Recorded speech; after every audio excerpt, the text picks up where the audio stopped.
السلام علیکم ورحمۃ اللہ وبرکاتہ نحمده ونصلی علی رسولہ الکریم اما بعد۔ روزے کے متعلق یہ سبق ہے، دھیان سے سنیے۔ مشائخ نے روزے کے آداب میں 6 امور تحریر فرمائے ہیں۔ روزے دار کو ان کا اہتمام کرنا ضروری ہے۔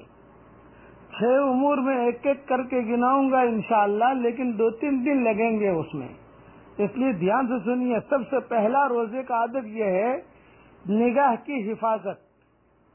کسی بے محل جگہ پر نگاہ نہ پڑے۔ حتیٰ کہ علماء نے لکھا ہے کہ جو اپنی حور ہے نا، جو ہماری جو بیوی ہے، بیوی پر بھی شہوت کی نگاہ نہ پڑے، پھر اجنبی کا کیا ذکر ہے۔ اسی طرح کسی لہو و لعب وغیرہ ناجائز جگہ نہ پڑے۔ خاص طور سے رمضان کے مہینے میں اگر کرکٹ کا کھیل ہو تو مسلمانوں کو تو بہت احتیاط کرنا چاہیے۔ یہ ہمارا کیا تعلق کرکٹ کے کھیل سے؟ اسی طریقے سے یہ فیس بک پر بیٹھنا رمضان کے مہینے میں، اور اسی طریقے سے یہ موبائل کو لے کر ہر وقت واٹس ایپ ادھر ادھر کی باتیں بھیجنا رمضان کے مہینے میں، غلط تصویریں دیکھنا، یہ ساری کی ساری چیزیں اس میں شامل ہے۔ اس کے لیے اپنی نگاہوں کی حفاظت یہ بہت بہت بہت ضروری ہے، کسی پر بھی نہ پڑے۔ جب بیوی پر شہوت کی نگاہ ڈالنے سے منع کیا علماء نے، بعض علماء نے لکھا ہے کہ بیوی کو بھی شہوت کی نگاہ سے نہ دیکھے۔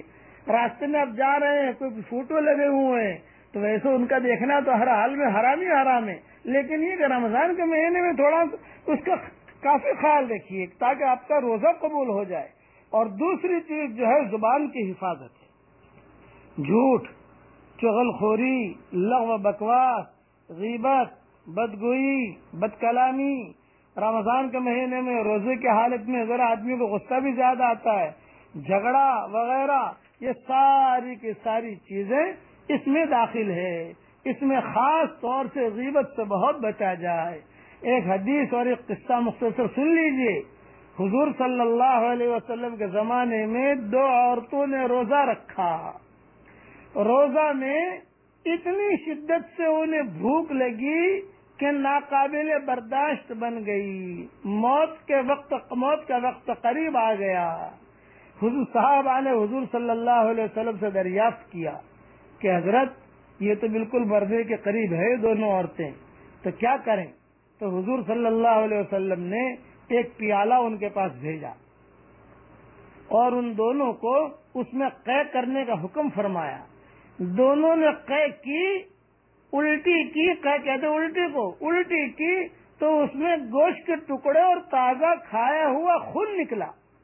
لوگوں کی حیرت ہوئی تو حضور صلی اللہ علیہ وسلم نے ارشاد فرمایا کہ انہوں نے حق تعالی شانہ کی حلال روزی سے تو روزہ رکھا اور حرام چیزوں کو کھایا کہ دونوں عورتیں لوگوں کی غیبتیں کرتی رہیں۔ اس حدیث سے 2 باتیں معلوم ہوئی کہ جو عورت جتنی زیادہ غیبت کرے گی روزے کی حالت میں، اس کو روزہ اتنا ہی بھاری لگے گا جتنا عورتوں کو بھاری لگا، اور غیبت کی وجہ سے ان کے جو روزے کی حالت ہوئی تمہارے سامنے ہے۔ حضور صلی اللہ علیہ وسلم نے کہا کہ حلال روزے سے تو روزہ رکھا اور غیبت کی۔ یہ غیبت میں مرد بھی آگے نہیں، یعنی پیچھے نہیں، عورتیں بھی پیچھے نہیں۔ اور اللہ معاف فرمائے، عوام کی بات نہیں، آج تو خواص علماء کے اندر یہ مرض پھیلا ہوا ہے، یہ مرض، اور بہت کہتے ہوئے شرم آتی ہے کہ اچھے مجلسوں کے اندر غیبت ہو تو غیبت، اچھا منع کرو کہ صاحب غیبت ہو رہی ہے، نہ غیبت نہیں ہو رہی ہے، تو میں قصہ بیان کر رہا ہوں، یہ اور بڑا گناہ۔ اس کے لیے یہ بہت اس کا خیال رکھیں۔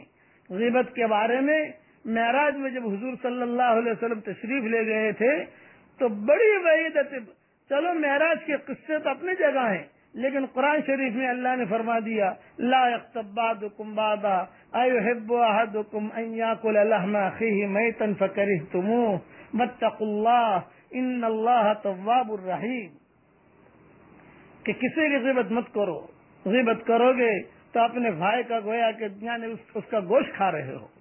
یعنی تو روزے کے اندر حضور صلی اللہ علیہ وسلم نے خاص طور سے منع کیا۔ اللہ تعالی غیبتوں سے ہم سب کی اللہ حفاظت کرے۔ خواص کو، عوام کو، مردوں کو، عورتوں کو، اور علماء کو، اور مقربین کو، چھوٹوں کو، بڑوں کو اللہ تعالیٰ اس سب سے ہم سب کی حفاظت فرمائے. بقیہ تفصیل کل انشاءاللہ. والسلام علیکم ورحمۃ اللہ وبرکاتہ.